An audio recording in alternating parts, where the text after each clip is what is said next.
welcome to Android's World. Today, this super cute little dog is going to be showing you how to make a watermelon cold process soap. So I have our oils and our lye water measured out. Before we mix them together, I want to prep our colorants. For this project, we're going to be needing a pink color. I have this rose pearl mica. I'm not sure if it'll be as light as I want, so I might mix it with a little bit of this snowflake sparkle. We also have some poppy seeds, which will give us a nice little seeded look. And then I have two different color greens. I have my aqua pearl mica, and I also have this shamrock gold from Nurture Soap. This one is super pretty. It's technically a glitter, but I think it will work as a colorant, so we will see. So to prep our colors, I have a few little cups here, and all I'm going to do is pour a little bit of each of our colors into each cup and then add a little bit of our oil.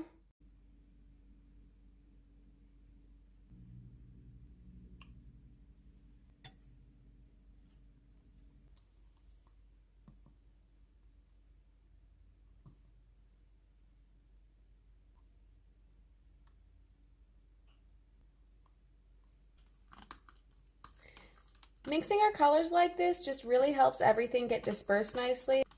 That way when we add in our mixture, we don't have any clumps.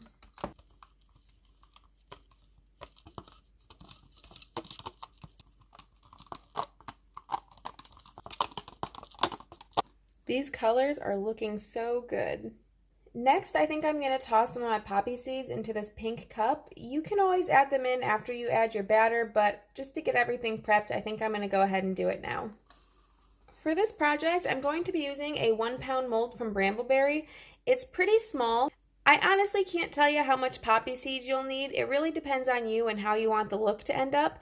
I'm going to probably use about half a capful because I really like poppy seeds in soap. I think they feel amazing when you're using it.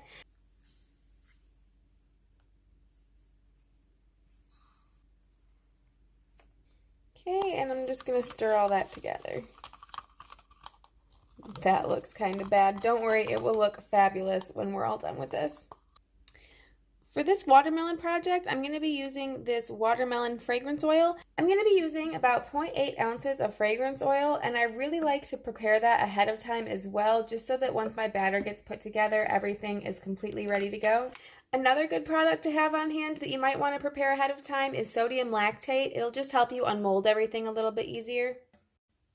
All right, I've added my lye water to this batter. Now I'm just going to stick blend this all together.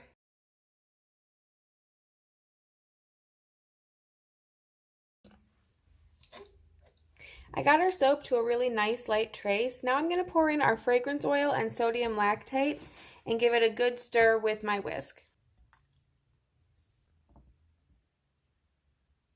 Once I'm confident that everything is nice and combined, I'm going to pour about a quarter of our batter into each of these 2 cups. The color in these looks so cool. All right, now I'm going to take our pink cup and dump it into our big bucket.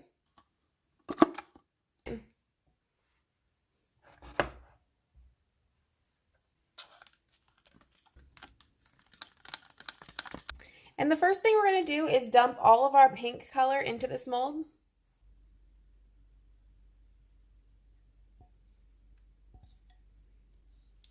All right, once all of your pink is in there, we're going to take our light green color and we're going to hold it pretty high above the mold and drizzle it in.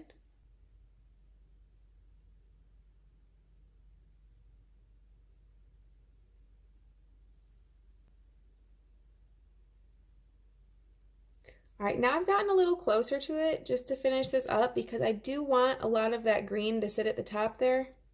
All right, now for our dark color, we're going to do practically the same thing, but we're only going to use half of it to drop swirl.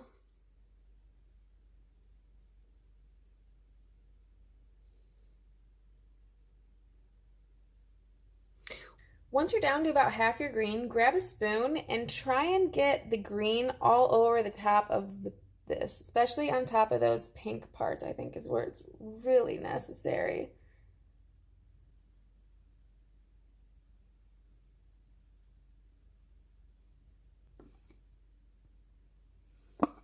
All right, now that we have all of our green covering the top, I'm going to try and use this spoon just to smooth it out a little bit. I really want our whole top layer to just be a nice dark green color. All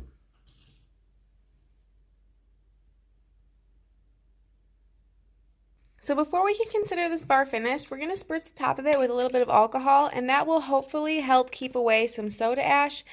Now I'm going to leave this out for about 48 hours, then we'll come back to unmold. I've unmolded our bar and everything is looking amazing. I really like the amount of these little dots that we put in. I think that was a really good ratio for a bar this size.